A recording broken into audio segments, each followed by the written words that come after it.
এগুলো পরিকল্পিতভাবেই করানো। মুসলমানদের মধ্যে দাঙ্গা হাঙ্গামা লাগানোর জন্যই পরিকল্পিতভাবে এই ঘটনাগুলো ঘটিয়ে চলছে।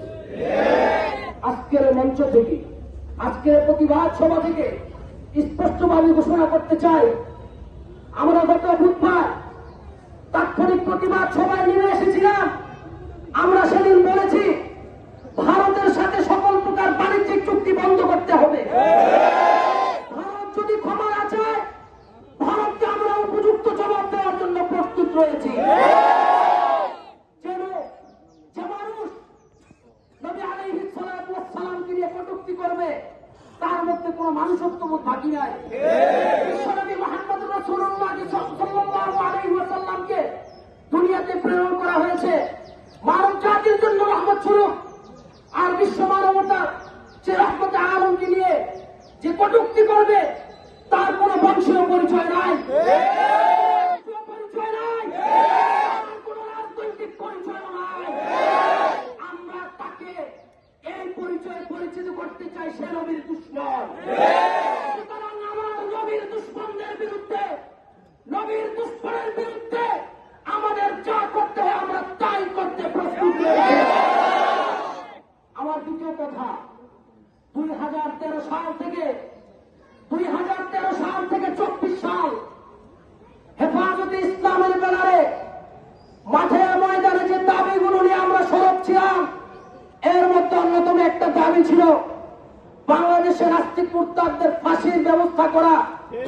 আমরা বিগত সরকারের সময় দেখেছি আল্লাহ এবং আল্লাহর রাসূলকে নিয়ে যারা কটূক্তি করেছে তাদেরকে শাস্তি দেওয়া তো দূরের কথা, তাদেরকে সুকৌশলে এর থেকে বড় বড় রাষ্ট্রে পালিয়ে যেতে সরকার সাহায্য করেছে। আমরা যখন নাস্তিক মুরতাদদের শাস্তির দাবি নিয়ে শাপলা চত্বর ঘেরাও করেছিলাম, তখন আমার নবী প্রেমিক ভাইদের উপর বুলেট চালিয়ে নবী প্রেমিকদেরকে হত্যা করেছে। হত্যার পিছনে ভারতের স্বৈরাচারী স্বৈরাচারী শেখ হাসিনা জড়িত, হত্যার পিছনে বেনজির জড়িত, হত্যার পিছনে ভারতীয় স্বতন্ত্ররা জড়িত রয়েছে। আমরা অতি বিলম্বে শাপলা হত্যাকাণ্ডের বিচার দেখতে চাই। সাথে যারা জড়িত রয়েছে সকলকে দ্রুত সময়ের মধ্যে আমরা গ্রেফতার দেখতে চাই। আমরা মামলা নাটক দেখতে চাই না। মামলা হবে 2 দিন পরে আবার জামিন নিয়ে বের হবে, আমরা এই নাটকে বিশ্বাসী না। আমরা স্পষ্ট ভাষায় বলতে চাই, এদেশে যে নিয়ম রয়েছে, হত্যাকাণ্ডে যে নিয়ম রয়েছে, আমরা 2013 সালে 5ই মে নবী প্রেমিকদেরকে হত্যার কারণে শেখ হাসিনা সর্বোচ্চ শাস্তি দাবি করছি।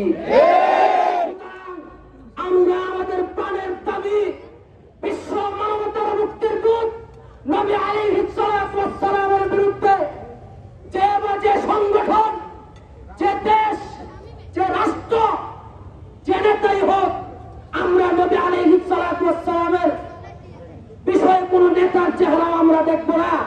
সে যত বড় রাষ্ট্র হোক, যত বড় দেশ হোক, আমরা এগুলো দেখতে প্রস্তুত না। আমাদের সর্বশেষ কথা, ভারতের সাথে বাণিজ্যিক সকল চুক্তি বন্ধ করেন।